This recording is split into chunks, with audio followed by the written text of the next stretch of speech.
말씀 증가하기 전에 여러분과 좀 오랜만에 만납니다. 이게 참 오랜만에 만나니까 감동이 되고 은혜가 이제 되는 건데 여러분이 기도를 너무 많이 해주셔서 그런지 제가 이제 너무 이제 좋습니다. 그래서 이제 오늘 제가 이제 그 원고를 이게 이제 7장을 준비했는데 이게 참 다 될지 모르겠어요. 이건 그냥 뭐 이렇게 편하게 그냥 설교 반 강의 반 비슷한 것 같아요. 이게 그래서 이제 편하게 들으시고 이게 약간 잠이 오신다 그러면 이제 커피도 이렇게 가서 타 드시고 이렇게 좀 했으면 좋겠어요. 편하게. 자, 그러면 이제 오늘 하겠습니다. 자, 요거는 이제 제가 이제 십자가 위에 서라는 제목으로 이제 말씀을 정해봤는데요.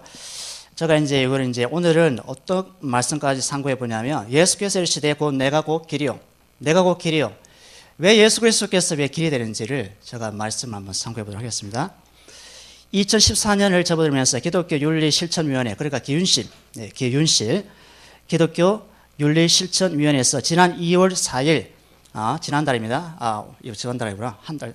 예배 나눈 빌딩에서 3년마다 실시하는 한국교회 사회적 신뢰도 조사 결과를 발표했습니다. 한국교회 사회적 신뢰도 조사. 이겁니다. 대상은 전국의 1,000명 성인 대상이었고 제주도를 빼고 분포와 나이를 고려해서 전문기관의 전문적인 방식으로 오차 범위를 한 플러스 마이너스 3%로 실시했습니다. 1,000명의 사람들에게 당신은 한국교회를 신뢰하느냐고 질문했습니다. 한국교회 신뢰합니까? 한국교회를 믿으십니까? 이렇게 물어봤다 이거죠. 교회를 신뢰하느냐 대답한 사람이 19.4%. 그러니까 10명 중에 2명도 채 안 되는 분이 한국교회 신뢰합니다 라고 대답했습니다. 그리고 나머지 10명 중 8분, 8.5명이 한국교회 절대 못 믿겠다라고 대답했습니다. 그러면 교회를 출석하는 기독교인들, 우리처럼, 우리 하나교회 우리 성도님처럼 기독교인들에게 이런 질문도 해봤대요.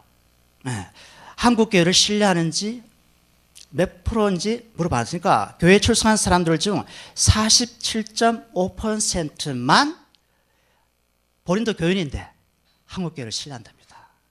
그러니까 반도 안 돼. 10명 중에 4.7명만 본인도 교인인데 교회를 안 믿는데요.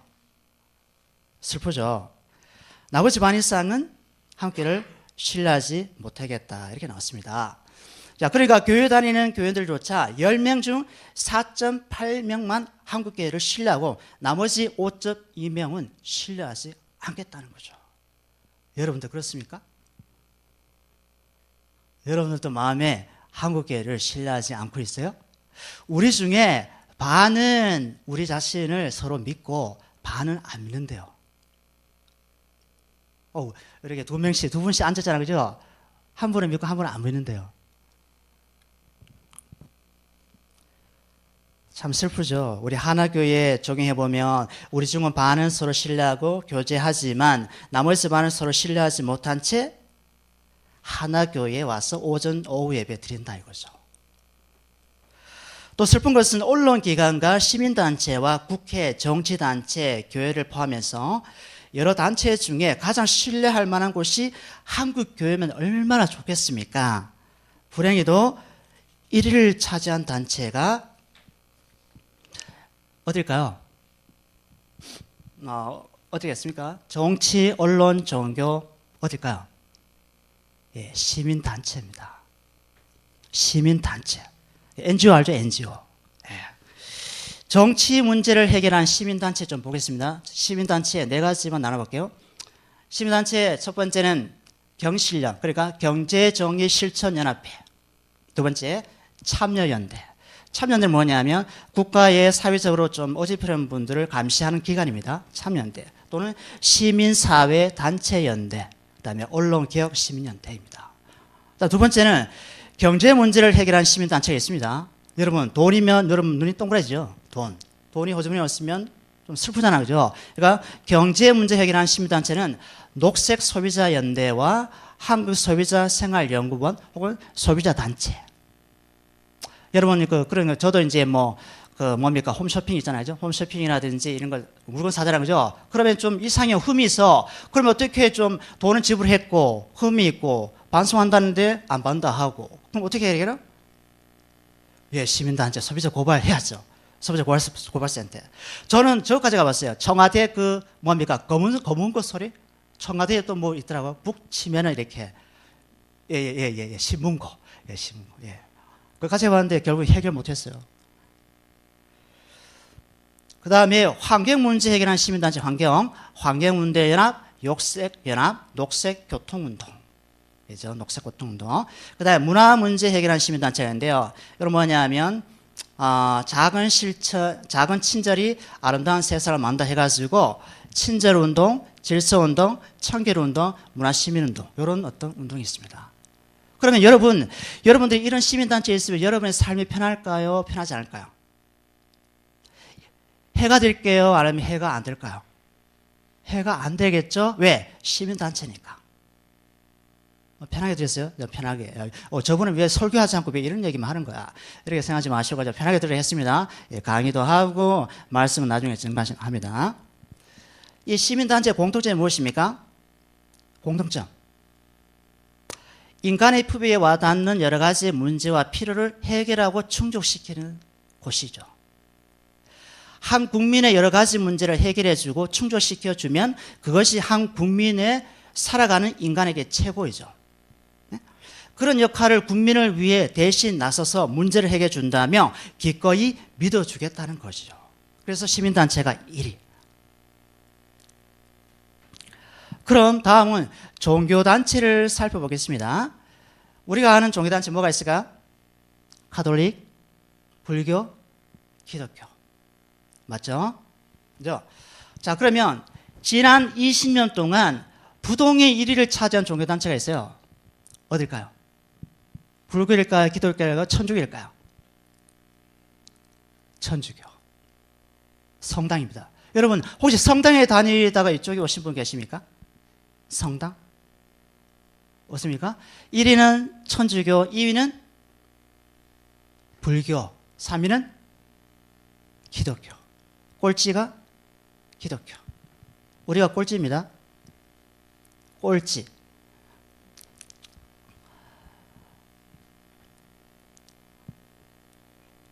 이 꼴찌의 자리를 그 어떤 종교단체에게도 양보하지 않는 교회가 기독교입니다. 항상 3위를 차지했죠. 인간적으로 보면 참 서글픈 거죠. 아니면 당연하다고 생각하십니까? 자칫하면 기독교 3위만 하는 동메달 종교단체가 아닌가 생각해 봅니다. 금메달이 아닌 동메달을 따고 천국은 고사하고 하나님을 만날까 걱정이 먼저 앞섭니다. 제가 약간 충격적인 발언을 하죠. 저의 설교 패턴하고 좀 다르죠. 좀 그런 분이 많을 거예요. 금메달이 아닌 동메달을 따시고 천국 고사하고 하나님을 만날까 걱정이 앞서죠. 인간적으로 따지면, 그죠? 성경 계시록에 보면 예수님이 쓰신 면류관이 있는데요. 그 중에 금면류관이 있습니다.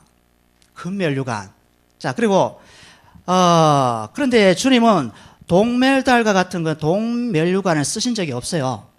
동면류관을 쓰신 적이 없어요, 예수님이. 3위란 자리만 차지하는 기독교에 동메달만 차지하는 우리 한국교회에 구원이 있을까 한번 생각해 보는 거죠. 혹시 여러분 중 성경에 면류관 좋은 게 어떤 것인지 아시나요? 우리가 흔히 잘 아는 면류관 뭐가 있어요? 구원과 관련해서 생명의 면류관, 의의 면류관, 영광의 면류관.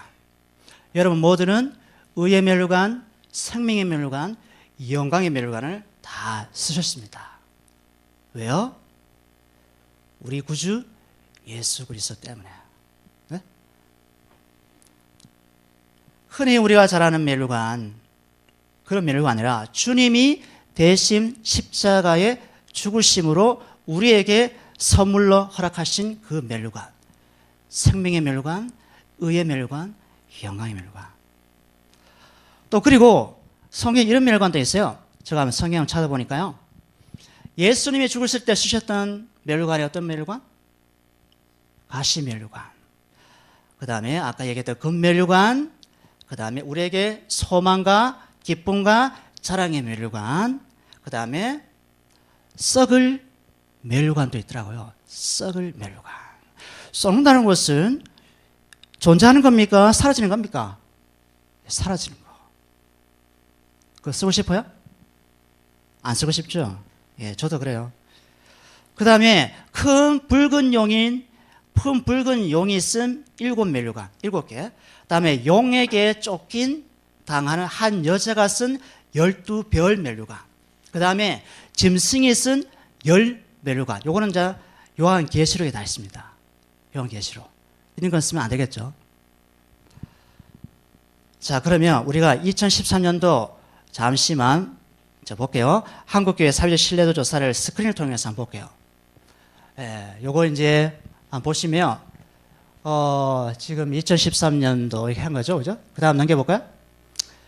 신뢰도 여론조사의 취지가 뭐냐? 취지가 교회 지도자, 교인에 대한 사회적 신뢰를 점검하기 위해서. 그 다음에 소금과 빛의 사명을 잘 감당하고 있는지 현 위치의 확인을 위해서 설문조사를 했다고 합니다. 그 다음에 넘겨볼까요? 예, 그 다음에 전반적인 신뢰도 볼게요. 자, 넘겨볼게요. 자, 저 교회의 전반적인 신뢰도 수준 아까 얘기했죠? 19.4%. 그러니까 5점 만점에 2.5 정도, 2.65 정도. 그 다음 넘겨볼까요? 그 다음에 기독교인에게 물어봤는데, 아까 제가 얘기드렸던 겁니다. 기독교에 보니까, 자, 기독교 47.5%만 기독교가 기독교인을 신뢰한다고 합니다. 그 다음 넘겨볼까요? 그 다음에 전반적인 신뢰도 수준 비기독교인에게 물어보니까 아까 11.3%. 2명도 채 안 되죠. 10명 중에 2명도 채 안 됩니다. 자, 그 다음 볼까요? 자, 한국교회 전반적인 신뢰도 수준 보게 되면 60대 이상이 한국교회를 그나마, 그죠? 2.85. 5점 만점에 2.85 정도. 그 다음에 우리 10대 볼까요? 10대는, 10대가 19살, 29이에요? 2.47. 자, 자기 연령대 한번 보세요. 거기에 속한 거 연령 보세요. 예. 보면 이제 50대, 30대 이렇게 됩니다. 이렇게. 자, 그 다음 볼까요? 그 다음에 한국교회 신뢰도 변화 추이 보면 5점의 척도를 해가지고 5점 만점이라면, 자, 우리 그 한국 신뢰도 조사는 3년에 한 번씩 합니다. 3년에 한 번. 그래서 2013년도, 2008년도, 2009년도가 쭉 올라갔죠? 2009년도 사건 아십니까? 노무현 대통령이 부엉이 바위에서 자살한 사건. 그 다음에 김대중 대통령이 돌아가신 사건. 여러 가지 있어요. 그때는 기독교에서 조금 뭔가 신뢰할 만한 것을 한가 봐요. 네, 생각에는. 자, 그 다음 넘겨볼까요? 그 다음 한국교회 신뢰도 세부 요소 순위 보게 되면, 자, 여기 보세요. 저, 오른쪽 보세요. 오른쪽. 교회 활동, 기독교 목사, 기독교인. 자, 그러면 여기서 제일 높은 순위가 누굽니까? 교회 활동, 그 다음에 교회 목사, 기독교인. 그나마 교회 목사님을 더 이렇게 신뢰하는가 봐요. 교인들보다. 동의하십니까? 동의 못 하겠습니까?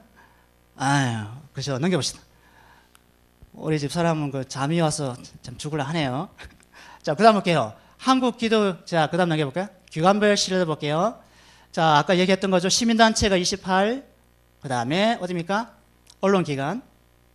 이렇게 되겠죠. 예, 종교기관은 쭉 있죠. 예, 그 다음 넘겨볼까요? 그 다음에 종교별 기관 신뢰도 비교해보면, 기독교에서도 뭐를 제일 많이 뽑았습니까? 기독교에서. 종교기관이요, 시민단체요? 시민단체. 그 다음에 가톨릭 단체도 시민단체, 불교 시민단체, 종교 없는 사람도 시민단체. 심각하죠? 교회에서 교회를 의지하지 못하는 그런 현실. 그렇죠? 그 다음 넘겨볼까요? 가장 신뢰하는 종교 분포를 보게 되면 가톨릭, 다음에 불교, 기독교. 원불교 되네, 원불교? 원불교. 원불교 있잖아요. 제가 유튜브에 사이트 보다가 강의를 봤는데 원불교의 이니셜이 있더라고요. 원불교. 이니셜이 뭐냐면, 좀 웃기더라고요. 원불교. 원망. 불평. 교인. 이런 사람이 신천지의 타겟이라고 합니다. 원망, 불평하는 교인. 신천지는 그런 사람을 낚아간다 이렇게. 그 다음 볼까요? 그 다음 무엇을 개선해야 하는가요? 그래서 기독교인은 신뢰하는 이유가 뭐냐면 정직하고 양심이 바르기 때문에. 그 다음에 기독교인의 성장과 신앙의 삶이 좋다. 그 다음에 목사님의 설교 및 행동에 믿음이 간다. 그 다음에 봉사를 많이 한다. 행동이 모범적이다. 경제 발전에 도움이 된다. 그러면 신뢰하지 않는 이유가 뭐냐면 언행일치가 되지 않는다. 말과 행동이 따로따로. 십자가 복음 전하면 말과 언행이 따로따로. 이렇게 우리가 생각 많이 하잖아요. 그죠? 십자가만 전하고 말은 많고 행동은 따라주지 않고 뭐 그렇게 또 예를 들 수 있겠죠. 그다음 헌금 사용이 불투명하다. 그 다음에 교회 내부에 비리가 많다. 부정부패가 많다. 그 영락교회라든지 뭐 중년교회라든지 뭐 그죠? 그 전에 사건 아시죠? 그다음에 여의도 순복음교회, 그다음 소망교회 뭐 이런 기타 등등 큰 대형 교회 그죠? 이 대형 교회가 뭐 저런 것으로 신뢰하는 이유가 되지 않을까? 물론 우리 하나교회를 포함해서. 그다음 비기독교회는 신뢰하는 것은 봉사를 많이 해서 정직 양심이 발라서 자기 말과 행동에 책임지려고 해서 기독교에 대한 믿음이 가서 그 다음에 좋은 일을 많이 하기 때문에 비기독교인이 우리를 바라보는 마음 잦습니다. 자, 그 다음 볼까요? 한국교회 신뢰도 제고를 위한 최우선 활동 기독교 윤리실천위원회 교회윤실에서 최우선 활동이 뭐냐면 윤리와 도덕 실천 운동 46% 최우선 활동. 그 다음에 봉사와 구제 활동 36%. 2010년도 이렇게 됐습니다. 지금은 2013년도는 봉사 활동이 더 높고 윤리와 도덕 실천 운동은 더 낮아졌습니다. 2013년도는. 그 다음 볼까요? 매주말 교회 현실과 해결책. 만성부진을 겪고 있는 한국교회 낮은 신뢰도 심각하다. 그 다음에 한국교회 봉사에 대한 인식은 상당히 개선되고 있다. 그리고 내부적으로 또 외부적으로 바라보는 시각이 다르다. 그 다음에 사회에서 정직하게 섬기는 삶을 살아야 한다. 그 다음에 기독교 윤리의 해결이 해결책이다. 기독교 윤리. 비기독교인은 윤리와 도덕 실천 운동이 봉사 및 구제 활동보다 중요하다고 본다. 윤리와 도덕 실천 운동이 봉사와 구제 활동보다 더 중요하게 생각한다. 비기독교인. 자, 됐습니다. 여기까지인데요. 오늘 본문 보겠습니다. 6절을 보겠습니다. 예수께서 이르시되 내가 곧 길이요 진리요 생명이니 마로 말미암지 않고는 아버지께로 올 자가 없느니라고 말씀합니다. 이 말씀을 보면 우리가 이런 생각할 수 있습니다. 예수님이 너무 심한 말을 하셨다. 나로 말미암지 않고서는 그 어떤 누구도 아버지께 갈 자가 아무도 없다니 말이 돼 이거? 예수님이 무슨 독불장군이야? 한마디로 예수님의 모든 것이다라는 것이죠. 이 말씀이 하나님께 필요한 이름은 다른 이름이 아닌 오직 예수란 이름이면 충분하다라는 것이죠. 예수님의 이름이면 뭐다? 충분하다. 믿습니까? 아멘. 저와 여러분도 이 진리에 동의하시는지 모르겠습니다. 저는 동의합니다. 그런데 우리가 여기서 반드시 짚고 넘어가야 할 것이 있는데요.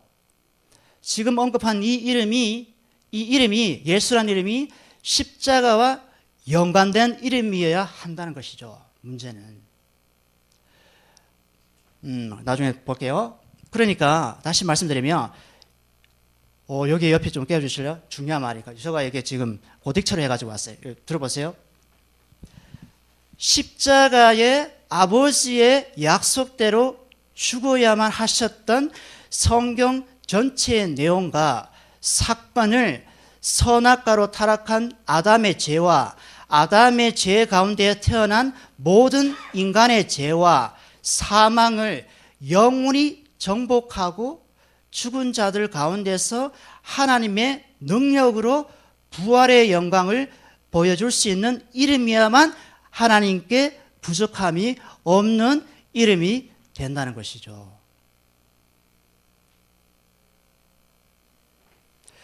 이 이름을 하나님의 은혜로 받아본 적이 없는 사람은 구원과 아무런 연관이 없는 시민단체와 가톨릭과 불교를 신뢰한 사람일 수가 있다는 것이죠. 그들은 이런 예수란 이름 없이 종교생활, 윤리생활, 도덕생활 같은 양심적인 사람의 종교인일 확률이 매우 높다는 것입니다. 비극이죠. 죽을 때까지 교회에 출석하지만 하나님의 구원과 아무 상관없는 윤리적, 종교적, 자기 양심만 붙들고 살아가는 자기밖에 모르는 인생으로 마칠 수 있다는 것입니다.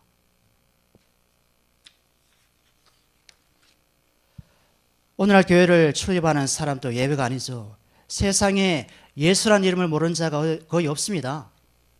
아시아, 아프리카 소수의 사람을 제외하고 예수라는 이름을 들어보지 않는 자가 없을 거예요.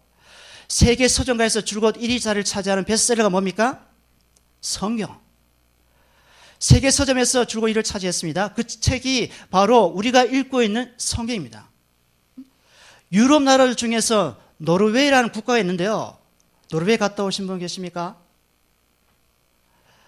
이 나라가 2012년도에 가장 베스트셀러 된 책이 바로 성경입니다. 노르웨이 인구가 몇 명이냐면 500만. 그러니까 부산 인구가 몇 명이죠? 부산 인구? 500이죠. 부산 인구가 노르웨이에 살고 있습니다. 그 인구 중 기독교 인구가 1%, 약 5만 명. 그리고 성경을 잘못 오역한 부분도 있습니다. 다른 예를 들어 우리는 동정녀 마리아를 뭘 알고 있어요? 동정녀 마리아를 뭘 알고 있어요? 수처녀.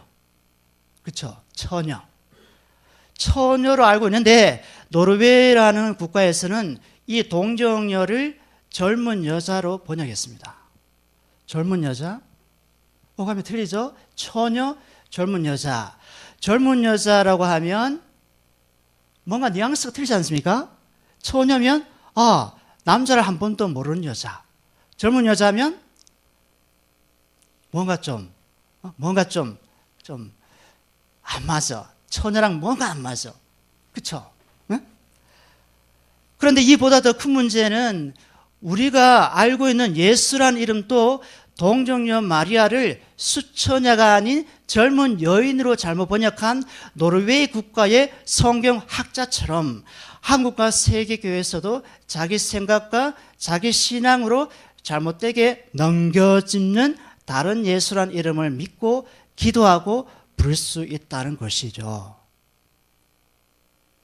제가 믿는 예수님과 여러분이 믿는 예수가 다를 수 있다는 것이죠.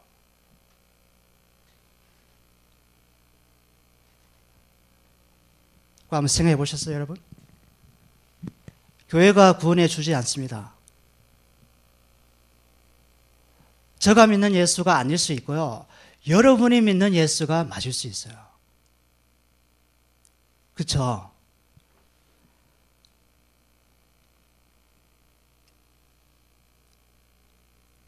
마태복음 1장 18절의 말씀, 이런 말씀이 있습니다.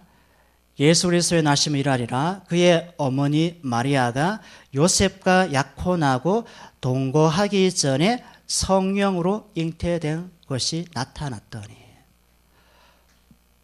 분명히 처녀이죠. 동거하기 전에 성령이 임해서 아들이 태어난 겁니다. 그분이 예수님이시죠. 그 다음에 마태복음 1장 12절에 이 일을 생각할 때 주의 사자가 현몽하여 이르되 다윗의 자손 요셉아, 마리아하고 약혼해놓고 결혼할 상대자죠. 다윗의 자손 요셉아, 내 아내 마리아 데려오기를 무서워하지 말라. 그에게 잉태된 자는 성령으로 된 것이라. 예수 그리스도의 나심은 남녀 간의 혼인을 통해서 난 것이 아니라 성령으로 났다고 분명히 얘기하고 있죠. 동정녀의 국어 사전적 의미를 찾아봤습니다. 동정녀의 다른 단어도 수처녀, 그러니까 남자와 성적 경험이 전혀 없는 여자, 가톨릭에서는 이 여자를 성모 마리아라고 부르고 있습니다. 그러니까 노르웨이 국가의 성경학자가 동정녀란 단어를 처녀가 아닌 젊은 여자로 얼마든지 오해하고 번역하고 기록한 것처럼 우리에게 예수란 이름도 얼마든지 자기 편리대로, 자기 판단대로, 자기 이성대로, 자기 경험대로, 자기 상식대로, 자기 신앙대로 그 이름을 오해하고 믿을 수 있다는 것입니다. 성도님 그렇지 않을까요? 요한복음 14장 4절에 예수님이 내가 어디로 가든지 그 길을 너희가 아느니라 라고 제자들에게 말씀하니 도마라는 제자가 예수에게 이런 질문합니다. 요한복음 14장 5절에 도마가 이르되 주여 주께서 어디로 가시는지 우리가 알지 못하거늘 그 길을 어찌 알겠사옵나이까? 도마의 질문이 바로 우리 자신의 질문이겠죠. 예수님 어디 가시는지 잘 모르겠는데요. 도마의 질문에 대한 대답으로 오늘 본문의 말씀으로 예수님이 그에게 대답하죠. 예수께서 이르시되 내가 곧 길이요 내가 곧 길이요. 여기서 내가 곧 길이요 라고 말씀한 내가 길이요란 예수의 말씀을 어떤 분인지 우리가 한번 성경으로 한번 찾아보겠습니다. 요한복음 10장 9절입니다. 같이 보겠습니다. 요한복음 10장 9절. 요한복음 10장 9절.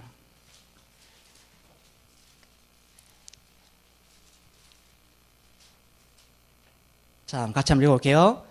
내가 문이니 누구든지 나로 말미암아 들어가면 구원을 받고 또 들어가며 나오며 꼴을 얻으리라.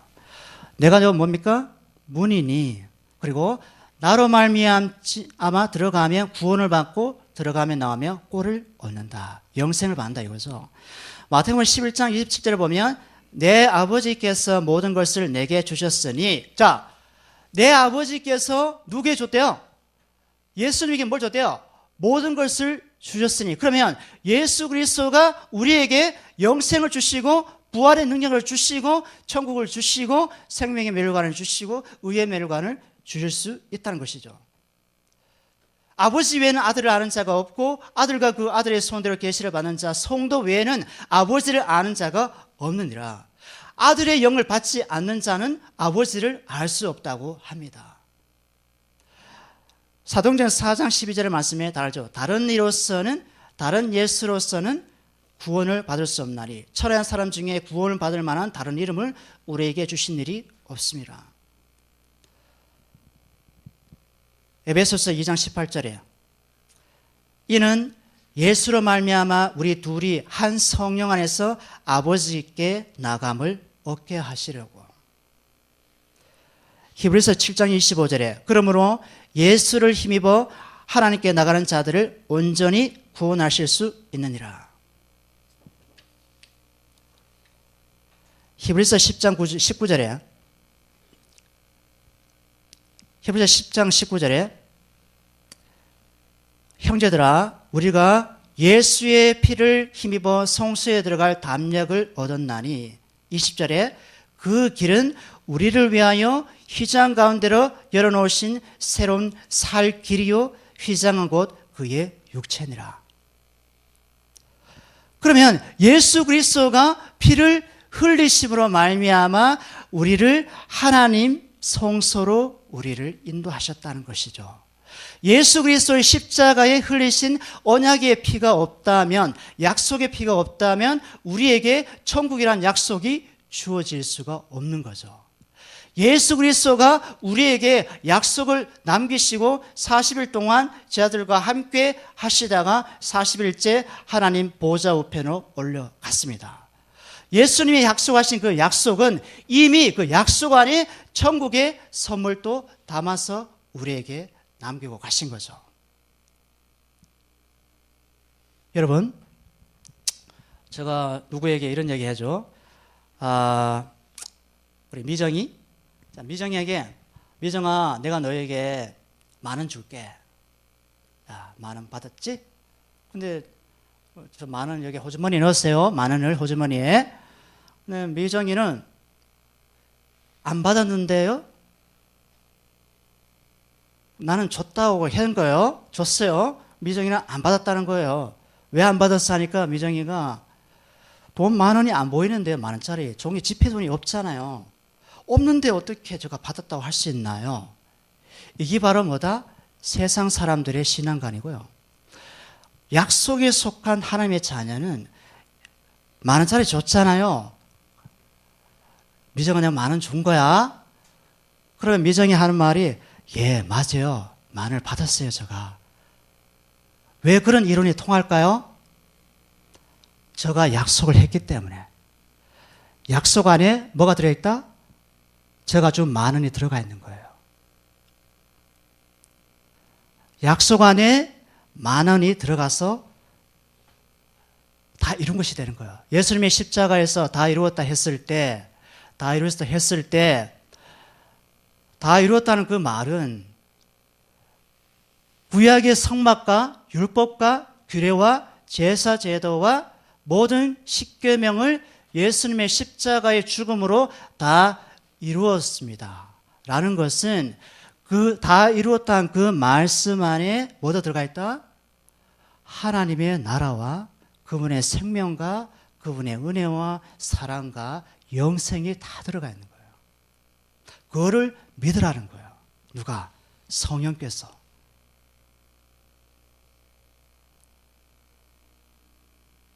여리고성 있잖아요. 여리고성. 이스라엘 백성이 애굽에서 나왔죠. 광야 40년 지났죠. 요단강 지나가죠. 요단강 건넜습니다. 그래서 여호수아에게 하루에 한 바퀴씩 돌고 7째 날은 7바퀴 돌아. 그러면 내가 여리고성을 너에게 주겠어. 뭐만 했어요? 여리고를 다 부숴줘서 다 무너뜨리고 가지고 줬어요. 약속만 남겼어요? 약속만 남겼단 말이에요. 약속만. 그러면 여호수아는 이미 성취된 것을 알고 그냥 돌면 되는 거예요. 어떻게? 믿음으로. 믿음으로.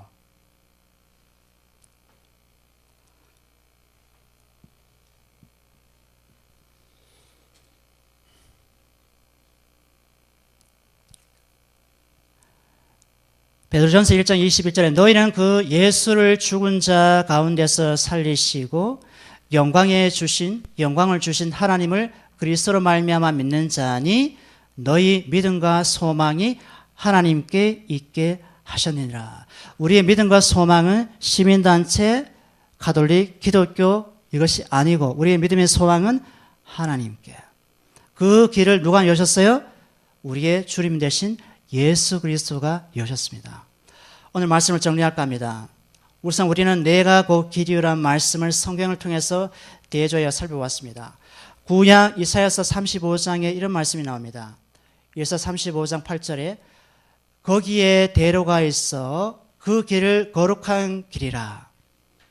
다시 말씀드릴게요.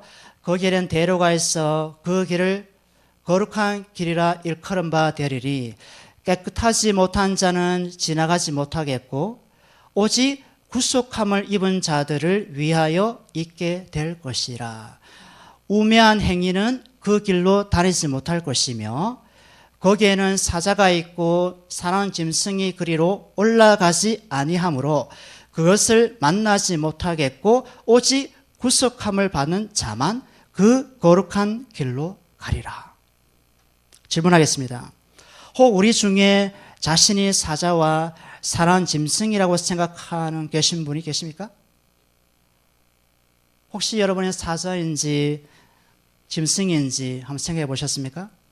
우매한 행인이라고 생각해 본 적이 있습니까? 이사야 35장에 보면 우매한 행인이란 어리석은 자를 두고 말합니다. 그러면 어리석은 자는 누구를 두고 말하는 것일까요? 설교의 핵심입니다. 어리석은 자는 누구를 두고 말하는 것일까요? 이 세상 지혜로 살아가는 사람을 두고 말합니다. 이 세상의 지혜로 살아가는 사람. 이 사람은 하나님이 준비하신 거룩한 대로의 길로 절대 걸어갈 수 없는 사자요, 사나운 짐승이요, 깨끗하지 못한 자가 되는 겁니다. 고린도전서 3장 19절에 이런 말씀이 있죠. 이 세상 지혜는 하나님께 어리석은 것이니 기록된 바 하나님은 지혜 있는 자들로 하여금 자기 꾀에 빠지게 하시는 분이라. 20절에 또 주께서 지혜 있는 자들의 생각을 헛것으로 아신다 하셨느니라. 그럼 누가 하나님의 구속함을 입은 자입니까? 누가 하나님이 준비하신 거룩한 대로의 길로 걸어가시는 자입니까? 그것은 바로 이 세상의 지혜로 살아가지 않는 사람. 이 세상의 지혜로 살지 않는 사람. 말씀 볼까요? 고린도전서 2장 보면 6절에 보면 그러나 우리가 온전한 자들 중에 지혜를 말하노니 이는 이 세상의 지혜가 아니요 또 이 세상에 없어질 통치자들의 지혜도 아니요 7절에 오직 은밀한 가운데 있는 하나님의 지혜를 말하는 것으로서 감추었던 것인데 하나님이 우리의 영광을 위하여 만세 전에 미리 정하신 것이라. 8절 마지막 이 지혜는 이 세대의 왕들이 한 사람도 알지 못하였나니 한 사람도 알지 못하였나니 만일 알았더라면 영광의 주님을 십자가에 못 박지 아니하였느니라. 그러면 영광의 주님의 십자가가 하나님의 지혜가 되는 것이고 하나님의 비밀이 되는 것이고 그 비밀이 예수님의 십자가에 다 이루심으로 말미암아 그것이 우리에게 드러났다는 것이죠. 우리 중에 누가 하나님의 만세 전에 미리 정하신 기록한 거룩한 대로의 길을 당당하게 걸어갈 만큼 깨끗한 사람이 어디 있습니까? 아무도 없으시죠. 저를 포함해서. 하나님이 준비하신 그 거룩한 대로의 길은 십자가의 은혜로만 걸어가는 길입니다.